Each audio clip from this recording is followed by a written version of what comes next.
Hey guys, my name's Roland. Today, well, other than me trying to do a recording of this earlier, because I got a little bit sidetracked in it, but guys, we are on the tablet. Yes, I'm recording on my tablet. And I'm recording with MobZen because AZ screen recorder apparently doesn't support tablets. But my dad got these money transfers for me. So I've been able to buy all of these planes and everything. And I was thinking, why not do a review on all of them? Now, of course, I'm going to have to limit my uploading from groups to single episodes. I mean, that can also work. It's just how I'm so used to, doing pre-recordings and everything. But, I'm going to be doing reviews on airplanes and everything, on different types of aircraft. And we've already done the Dauntless before, and yes, I have got the B-26 Marauder. But it's gonna be for a later episode. But today we're gonna be flying the f4f Wildcat. Meow. This was, well, I'll let you read the description there, pause if you want to read it. But, basically, summing it up, this was a Navy carrier fighter. Kind of obvious. Now, during the early to mid stages of the Pacific War, this was usually a generally used aircraft, yeah, Corsairs and everything were becoming more of a thing, but, I mean, the f4f Wildcat, I mean, you can never back down from it. I mean, it's a good old Wildcat. Got them 50 cals. You can equip 2 100-pound bombs on it.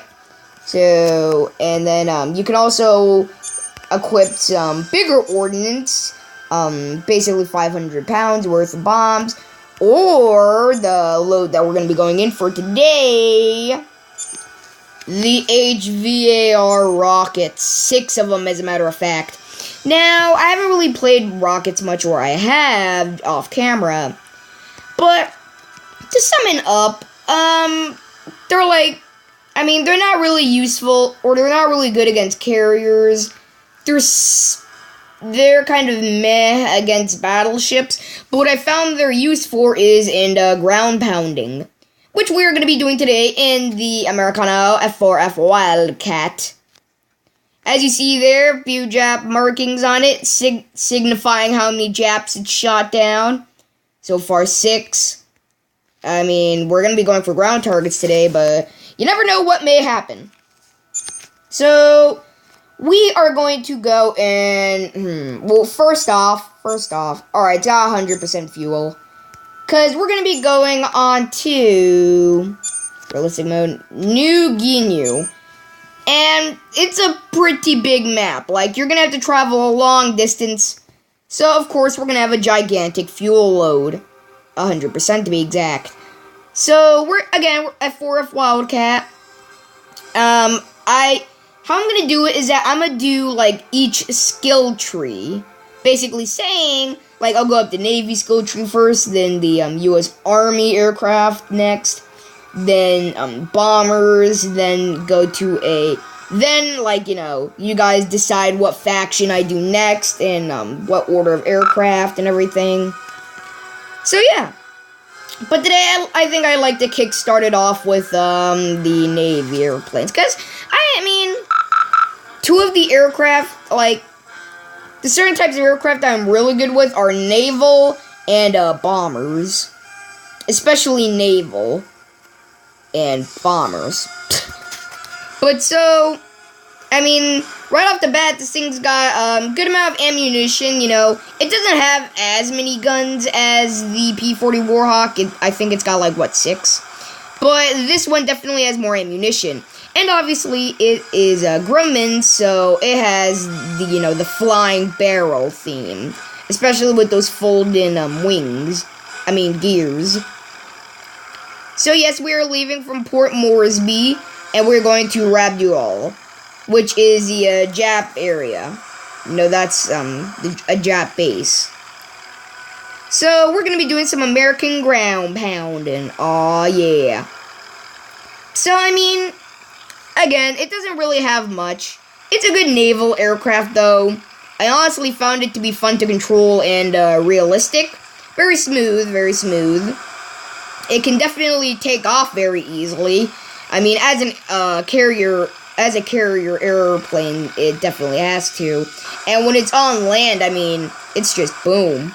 I mean, you can have all the space in the world and it will just take off like that. It definitely has a very good climb rate and everything. And it can definitely travel far distances.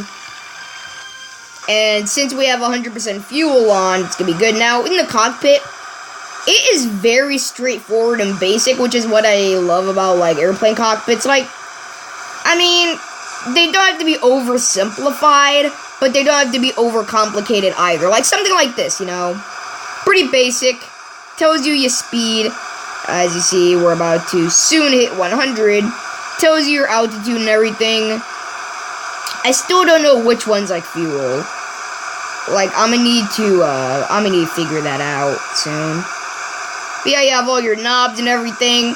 Pretty basic standard cockpit, you know. Kind of like how most monoplanes were, or early monoplanes. Now, I wouldn't call this an early monoplane, but it definitely was early for the Navy. As, you know, the Army was still... I mean, because during the time the Navy used their airplanes as more or less just scouts. And they would equip ordnance on it to maybe weaken the fleet, if anything. But once, you know, fighters came into play and the Pacific War began, you know, they had to get in quick, so they created the Wildcat. And it was definitely a really good, you know, reconnaissance aircraft, along with the Dauntless and everything.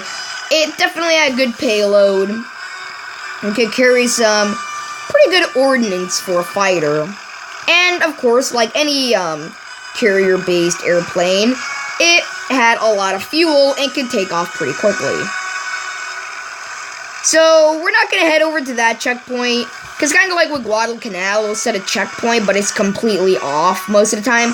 Then again, I could be wrong, but usually it kind of is like that.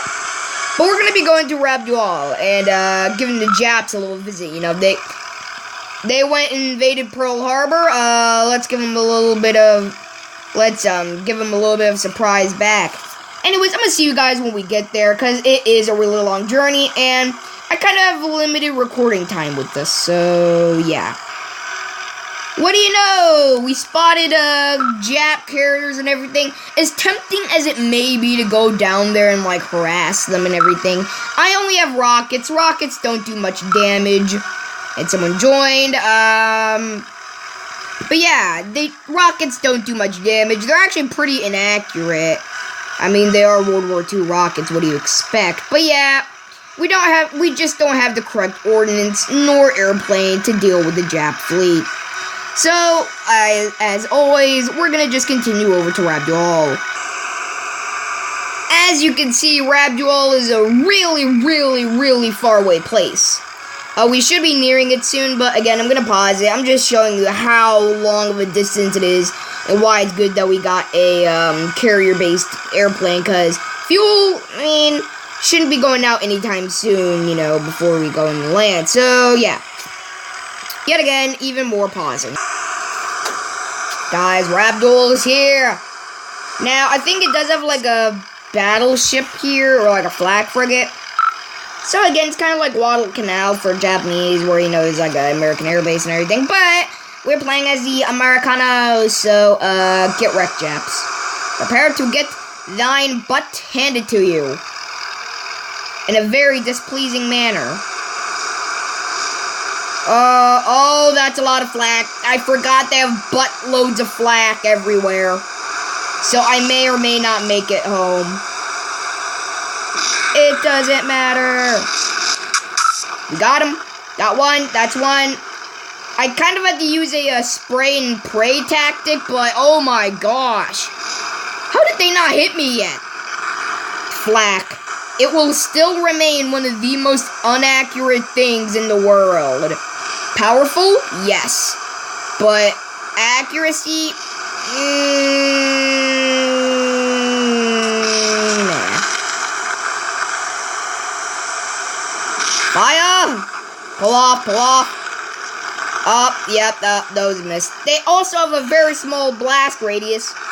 So we're gonna have to resort to, some American Freedom 50 cals. As you see, there are flak boats in the distance trying to pop a shot at me. Now, the MG flak, I think, is far more accurate than the regular flak. Or in this case, like, if the closer you get to it, the more accurate it becomes and more lethal. I mean, duh. Fire! I think, yeah, I fired at that one already. Well, I'll fire at the other ones over there. Hiya, you shall never kill me, you Jap scum. No, I am not trying to discredit any sort of Japanese out there. So if you're Japanese, then, yeah, not trying to discredit you. In the meantime, though, we got some flak emplacements to cap. Whoa, no. Fire. Yep, that missed. That missed. Okay. I'ma do a hammerhead dive. I'm a hammerhead, these peeps. That's what you do when you're in a Grumman airplane. Whee! Okay, pulling hard. Get close to it. Oh, we got nailed.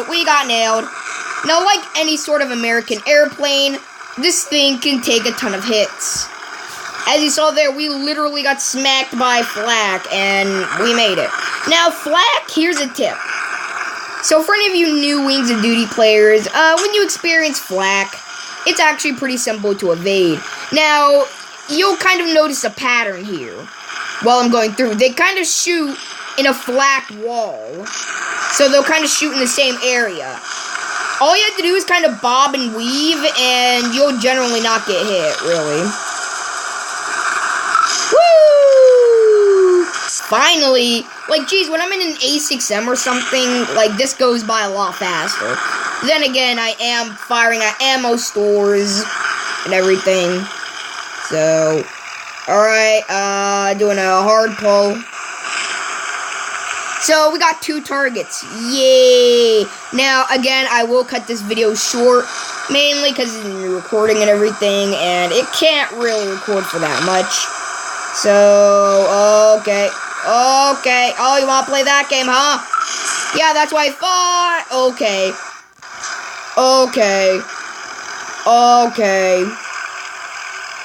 Oh my gosh. That just went right through me. Straight up right through me. So, as you see there, I mean, not the best of the best, not the worst of the worst. We got some kills. We used our missiles. But yeah, this is basically f4f Wildcat.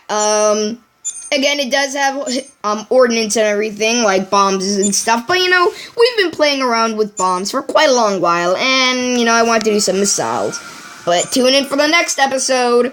We'll be flying the F6F3 Hellcat. Now, a quick introduction to the armament for a second, while I still have time. First off, you got 650 cals, then you can equip 2 100-pounders, 1 250. You go again, you get 2 100-pounders, 1 250, 6 HVAR rockets. Do it again, all it is just, 2 250s and 1 500-pound bomb. And also, can equip a Mark 13 torpedo, which is pretty fat. Kind of like the fat American plane. Anyways, guys, I will see you later. Again, tune in for the next episode, and tune in for the next episode, and we will be flying this beautiful Hell Kitty. See you later.